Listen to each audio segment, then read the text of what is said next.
আল্লাহর সাথে এর চাইতে বড় শিরক, এর চাইতে বড় মুশরিকি কথা, এর চাইতে বড় ইনতহামি, এর চাইতে বড় মূর্খতা কোন মুসলমানের জীবনে আর কিছুই হতে পারে না। আল্লাহ তাআলা বলেন, জনগণ সকল ক্ষমতার কি, জনগণ সকল ক্ষমতার উৎস। তাই মূর্খ, কে বলেছে তুমি ইউনিভার্সিটিতে পড়েছো? কে বলেছে তোমাকে শিক্ষিত? তুমি সবচেয়ে ননসেন্স মূর্খ, ননসেন্স মূর্খ। মূর্খ কিছু কিছু কিছু সময় বিবেক সম্পন্ন, তুমি ননসেন্স মূর্খ। আমি বলে গেলাম, you are nonsense as well as you are friends. তুমি নিরক্ষর মূর্খ। তুমি যদি আল্লাহর সাথে এত বড় কথা বলতে পারো, কে বলেছে? সবাই বলেছে। গণতান্ত্রিক রাষ্ট্রের সকল দল, সকল দলের প্রধানের কথা বলতে বাধ্য। যদি বলে আমি বলি না, তো সে আরো বড় মূর্খ। তুমি গণতন্ত্রে থাকবা, আবার জনগণকে সকল ক্ষমতার মালিক মানবে না। যেমন তুমি ইসলামে থাকবা, আল্লাহকে আল্লাহ মানবা না, এটা ইসলাম থাকা যাবে? তো তুমি গণতন্ত্র মানবা, কিন্তু জনগণ সকল ক্ষমতার মালিক মানবে না, তাই তোমার গণতন্ত্র ঠিক না। প্রথম কারণ হলো এটা কুফরির, এক নম্বর কারণ এটা।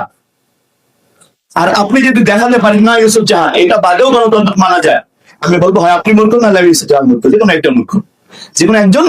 বসে নি ওদের লেখা আন্তর্জাতিক যে সমস্ত কিতাবপত্র আছে, যেমন Francis Fukuyama, Samuel P. Huntington, The Third Wave of Democracy, The History of the Last Man, The End of the Civilization and the History of the Last Man, এই সমস্ত বইগুলো পড়তে হবে আপনাকে। দাঁত ভাঙা ইংরেজি ব্যবহার করা আছে। এটা বাংলাদেশের দুই চারটা পাগল ছেলে আছে, তাদের কথা না, সাম্য, ন্যায় বিচার, সমাধিকার, এগুলোর নাম গণতন্ত্র। জি না, যদি গণতন্ত্র বুঝতে হয়, গণতন্ত্রের যে সমস্ত আন্তর্জাতিক প্রবক্তা তাদের কথা, তাদের লেখা বই পড়তাম। আপনার লিঙ্কনের সেই ঐতিহাসিক বক্তব্য শুনে সে বলেছে, democracy of the people, by the people and for the people। মানে কি? ডেমোক্রেসি মানে গণতন্ত্র, of the people, of জনগণের, by the people জনগণের দ্বারা, for the people জনগণের জন্য। তার মানে জনগণ জনগণ সব, জনগণ নিজের জনগণ নিজের আইন নিজে তৈরি করবে, নিজের আইন দিয়ে নিজে পরিচালিত।